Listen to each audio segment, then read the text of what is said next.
नमस्कार, आप देख रहे हैं न्यूज 18 इंडिया। मैं हूं आपके साथ पंकज भार्गव। तो नहीं माने किसान, सड़क पर घमासान मच गया। कुछ देर में किसान दिल्ली की तरफ कूच करने वाले हैं। इससे पहले दिल्ली में कई जगह से ट्रैफिक जाम की तस्वीरें सामने आ रही हैं। तो वहीं दिल्ली उत्तर प्रदेश बॉर्डर, दिल्ली हरियाणा बॉर्डर से भी जाम की तस्वीरें देखने को आ रही हैं सामने। दिल्ली और सोनीपत सीमा और दिल्ली गाजियाबाद बॉर्डर पर भी लंबा जाम लगा है। तो चूंकि दफ्तर का वक्त है, 10 बजने वाले हैं और 10 बजे ही किसानों ने इस आंदोलन का आह्वान किया है, तो इसको देखते हुए जगह जगह सुरक्षा बल जो है वो तैनात कर दी गई है।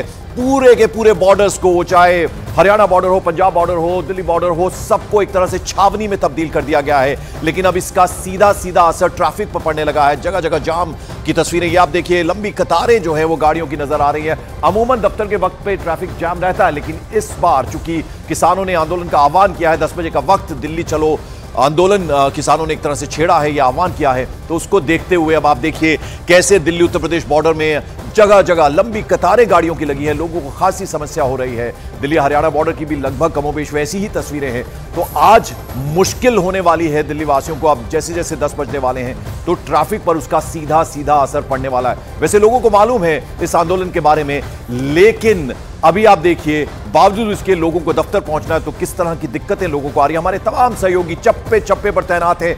कैसे हालात हैं इस वक्त अलग अलग बॉर्डर्स पर, वहां पर मेरे सहयोगी मौजूद है। सबसे पहले मैं रुख करूंगा लवीना का। लवीना, आप बताइए क्या देख पा रही हैं आप? लंबी कतारें गाड़ियों की नजर आ रही हैं। पंकज, सबसे बड़ी मुसीबत की क्या बानगी आपको मैं और दिखाऊं। ये आप देखिए, ये जो तारें लगाई गई हैं, कटीली तारें हैं, लेकिन आप लोग देखिए, क्योंकि उस तरफ जाना है, कूदने को मजबूर है। बहुत छोटा बच्चा मुझे इनके हाथ में दिखाई दे रहा है। किसी को अस्पताल जाना है, कई सारे स्कूल के बच्चे हैं जो यहाँ से जाना चाहते हैं, क्योंकि अब और कोई रास्ता रह नहीं गया है। आप सोचिए कितना ज्यादा मुसीबत भरा हो सकता है, क्योंकि इससे आपको चोट भी लग सकती है। मैं इन लोगों से बात भी करने की कोशिश करती हूँ। कहाँ जा रही हैं आप? हाँ, गाजीपुर जा रहे हैं। गाजीपुर जाना है।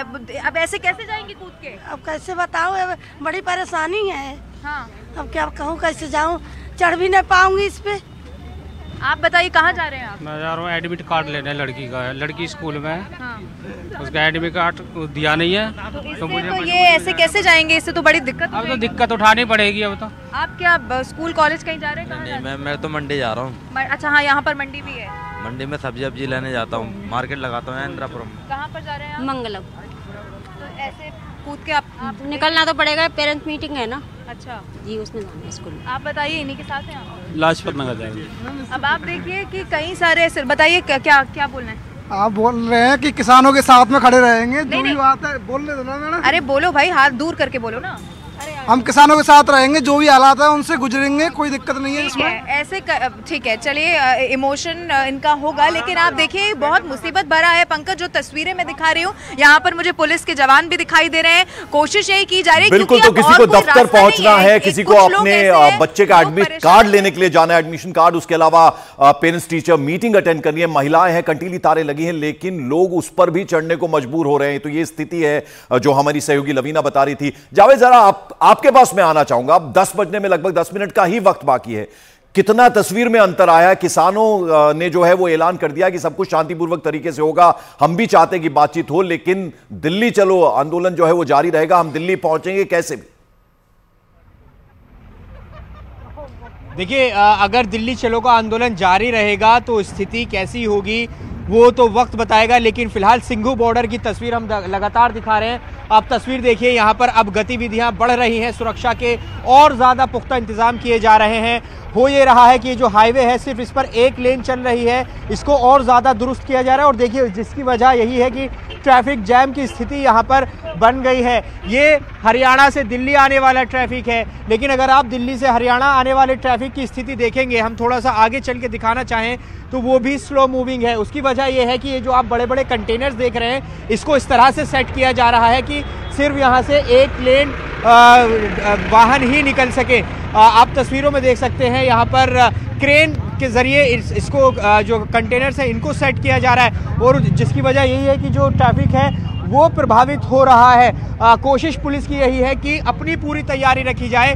अगर प्रोटेस्टर्स किसान यहाँ पर पहुँचते हैं तो ज़्यादा वक्त नहीं रहेगा, तो फिर पूरी तरीके से इस सड़क को बंद कर दिया जाएगा। पूरी तैयारी यहाँ पर है, आप देखेंगे पुलिस के तमाम आला अधिकारी मौके पर मौजूद हैं, अर्धसैनिक बल यहाँ पर उनकी तैनाती है, तो पूरी तैयारी पुलिस की है और अब यहाँ पर गतिविधि बढ़ रही है। बिल्कुल, जरा प्रियंका कनपाल का रुख करेंगे हम। प्रियंका, आप बताइए, टीकरी बॉर्डर पर आप मौजूद हैं, छोटी छोटी फैक्ट्रीज वहां पर हैं, लोगों को ऐसे में दिक्कत आएगी, अपनी फैक्ट्री पर पहुंचना होगा, ट्रैफिक का क्या हाल है? देखिए, मैं तस्वीरें आपको दिखा रही हूँ कि किस तरीके से यहाँ पर पुलिस की फिलहाल ये मौजूदगी है, जहाँ पर आपको सीआरपी के तमाम जवान जो है नजर आ रहे हैं। यहीं पर फिलहाल ऑफिस एक छोटा बोले पुलिस ने मना लिया है, तो कहना गलत नहीं होगा। इसके साथ साथ रास्ता रोकने के लिए डंपर्स और आगे जिस तरीके से बैरिकेड हमने दिखाए हैं, अब यहाँ पर आप देखिए कि बैरिकेड के बगल में जो जगह है, तो इस पूरी रोड में केवल इतनी ही जगह ट्रैफिक के लिए फिलहाल खुली हुई है, यानी कि एक गाड़ी एक टाइम पर यहाँ से निकल सकती है। और ये फिलहाल यही कारण है कि इसके पीछे जहाँ तक हम देख रहे हैं ट्रैफिक मूवमेंट बहुत ज़्यादा स्लो हो गया है, क्योंकि एक पूरा लंबा स्ट्रेच, अगर मैं कहूँ कि तकरीबन 1 किलोमीटर का स्ट्रेच है, जहाँ पर इस तरीके के बड़े बड़े कंटेनर, मेरे कैमरा पर्सन आपको दिखाएंगे, ये जो ट्रक के कंटेनर्स होते हैं, ये इस तरीके से यहाँ से लेकर लाइनें लगी हुई हैं, आगे झज्जर तक जो बॉर्डर एरिया है उसके आगे तक ये ट्रक्स लगे हुए हैं, जिसकी वजह से 2 लेन ऑलरेडी कवर्ड है। केवल 1 लेन है जो फिलहाल चल रही है, जहाँ पर एक गाड़ी या 2 ऑटो मैक्सिमम एक साथ यहाँ से आ सकते हैं, और पीछे पूरा ट्रैफिक मूवमेंट जो है वो प्रभावित है। दूसरी तरफ की तस्वीरें देखिए, जो दिल्ली से हरियाणा जा रहे हैं, यहाँ पर भी ट्रैफिक इसी तरीके से स्लो चल रहा है। दंगा नियंत्रण गाड़ियां हो, वज्र हो, विक्रांत हो, वो तमाम यहाँ पर मौजूद है किसानों को एंटर ना करने देने के लिए, लेकिन इसकी वजह से आम लोगों को सबसे ज्यादा परेशानी। बिल्कुल रीमा, आप सिंघू बॉर्डर पर हैं, मैंने पहले भी आपसे बात किया था, पिछली बार जब आंदोलन हुआ था तो किसानों ने वहीं पर डेरा डाल लिया था, 8-9 महीने तक किसान वहीं डटे रहे थे। आज भी सरवन सिंह पंढेर अभी प्रेस कॉन्फ्रेंस में वो मीडिया से मुखातिब हुए, उन्होंने कहा कि हम सब कुछ शांतिपूर्वक तरीके से चाहते हैं। जब उनसे ये पूछा गया कि क्या आपको रोका जाएगा तो वहीं बैठ जाएंगे, तो उन्होंने कहा जब मौका आएगा तब देखेंगे। यानी वो तैयारी से भी आए हैं, उससे कैसे निपटेंगे सुरक्षा बल, क्या तैयारियां हैं? आपकी तमाम जो ऑफिसर्स वहां पर ऑफिसर्स मौजूद हैं उनसे बात हुई होगी। बिल्कुल, इस बार थोड़ा फर्क है, मतलब किसानों के तेवर में भी फर्क है और सरकार भी चाहती है कि किसी भी सूरत में आंदोलन ये लंबा खिंचे नहीं। हालांकि किसान आ तो रहे हैं, उनकी प्लानिंग क्या है वो यहाँ पे आने के बाद पता चलेगा, क्योंकि 2 लेयर्स की जो बातचीत हुई, उस बातचीत के जरिए ऐसा नहीं है कि सरकार झुकी नहीं, उन तमाम शर्तों को माना। और MSP का जो मुद्दा है वहां पे सरकार थोड़ा और रायशुमारी करना चाहती है, और उसके बाद वक्त लगते ही मुझे लगता है कि शायद इस पर भी सहमति। हाईवे का क्या हाल है? कानून वापस ले लिया गया तो ये बहुत बड़ी बात है। लेकिन इस बीच में जरा वही तस्वीरें दिखाऊंगी, ट्रैफिक अब पहले की तुलना में ज्यादा है। ट्रैफिक की स्थिति मैं जरा दिखाती हूँ। बस एक ही रूट में, मतलब इधर से जाने वाली गाड़ियों की रफ्तार कम कर दी गई है, उधर से आने वाली गाड़ियों को अब दिक्कतों का सामना करना पड़ रहा है। ये अब सूरत यहाँ पे, यानी आम लोगों की परेशानी चौगुनी होने जा रही है। दिल्ली में लोगों की परेशानियां बहुत ज्यादा बढ़ जानी है, और इसी बात को भांपते हुए सरकार की तरफ से, दिल्ली पुलिस की तरफ से जो कदम उठाए गए हैं और जो जगह जगह पे टीमों की तैनाती की गई है, उसके पीछे मकसद यही है कि सरकार चाहती है कि दिल्ली की अर्थव्यवस्था न रुके। देश की राजधानी जहां से पूरा देश चलता है, उस दिल्ली को कहीं भी किसी सूरत में दिक्कतें ना आए, उस दिल्ली के लोगों को परेशानी ना हो। बिल्कुल रीमा, मैं लौटता हूं जरा।